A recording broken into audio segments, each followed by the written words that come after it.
கர்த்தருடைய பரிசுத்த நாமத்துக்கு ஸ்தோத்திரம்.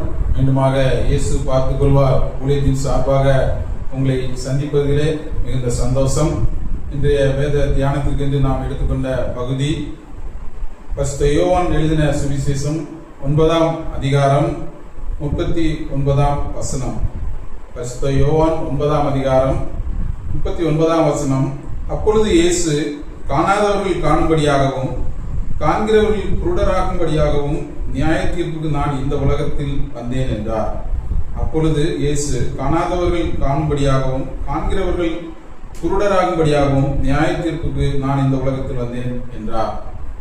ஆண்டவராகிய இயேசு கிறிஸ்து ஜனங்களை பார்த்து இப்படியாக சொல்வதை நாம் இந்த வேத வசனத்தில் நாம் வாசிக்க முடிகிறது. இந்த சம்பவம் நடந்த நிகழ்வுகளை நாம் பார்க்கும் பொழுது ஆண்டவர் ஒலிவமலையிலிருந்து இறங்கி தேவாலயத்திலே வந்து அவர் பல அதிசயங்களை செய்துவிட்டு திரும்பும் பொழுது வெளியிலே ஒரு பிச்சை கேட்டுக் கொண்டிருந்த பிறவி குருடனை அவர் பார்க்கிறதை நாம் காண முடிகிறது. அப்படியாக அந்த பிறவி குருடன் பார்வை அடைய வேண்டும் என்று விரும்பிய பொழுது ஆண்டவர் அவருக்கு பார்வையை கொடுக்கிறார். அது ஓய்வு நாளாக இருக்கிறது என்று நாம் 14ஆம் வசனத்திலே வாசிக்க முடியும். இயேசு சேருண்டாக்கி அவன் கண்களை திறந்த நாள் ஓய்வு நாளாக இருந்தது என்று அந்த 14ஆம் வசனத்தில் நாம் வாசிக்க முடியும்.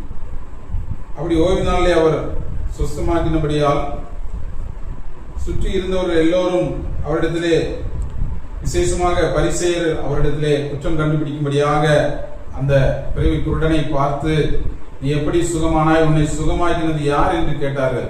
சுற்றி இருந்த ஜனங்களும், இவன் பிச்சைக்காரன் அல்லவா, இவன் எப்படி பார்வையடைந்தான் என்று சொல்லி அவனிடத்திலே கேட்கும் பொழுது, இயேசு எண்ணப்பட்ட ஒருவர் சேருண்டாக்கி என் கண்களில் மேல் பூசி நீ போய் சிலோவாம் குளத்திலே கழுவி என்றார். அப்படியே நான் போய் கழுவி பார்வையடைந்தேன் என்றான்.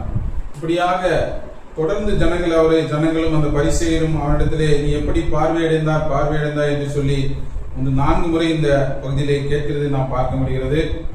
அதற்கு அந்த மனுஷன், அவர் என் கண்களை திறந்திருந்தும் அவர் எங்கே இருந்து வந்தவர் என்றும் நீங்கள் அறியாதிருக்கிறது ஆச்சரியமான காரியம் என்று சொல்வதை பார்க்கிறோம். அந்த பிறவி குருடன் ஆண்டவரை அறிந்து கொண்டு அவரை விசுவாசிக்கிறது நாம் காண முடிகிறது. பாவிகளுக்கு தேவன் செவி கொடுக்கிறதில்லை என்று அறிந்திருக்கிறோம். ஒருவன் தேவ பக்தியுள்ளவனாய் இருந்து அவருக்கு சித்தமானதை செய்தால் அவருக்கு செவி கொடுப்பார் என்று 31ஆம் வசனத்திலே நாம் வாசிக்க முடிகிறது. தொடர்ந்து நாம் 38ஆம் வசனத்திலே பார்க்கும் பொழுது, உடனே அவன் 37லே நாம் பார்க்கும் பொழுது, இயேசு அவனை நோக்கி, நீ அவரை கண்டிருக்கிறாய், உன்னுடனே பேசுகிறவர் அவர்தான் என்றார் என்று சொல்வதை பார்க்கிறோம். அவனும் உடனே அவன் ஆண்டவரை விசுவாசிக்கிறேன் என்று சொல்லி அவரை பணிந்து கொண்டான்.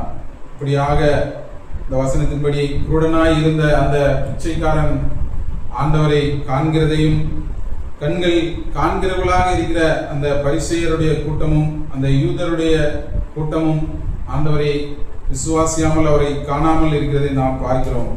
ஆகவே நாங்கள் அந்த பரிசேயரை போல் அல்லாமல் அந்த குருடனை போல நாம் ஆண்டவரை விசுவாசிக்கும் பொழுது நாமும் ஆண்டவரை காண முடியும். ஆகவே நாம் ஆண்டவரை விசுவாசிப்போம், அவரை நாம் காண்போம். ஆண்டவர் நம்மை ஆசீர்வதிப்பாராக. ஆமென்.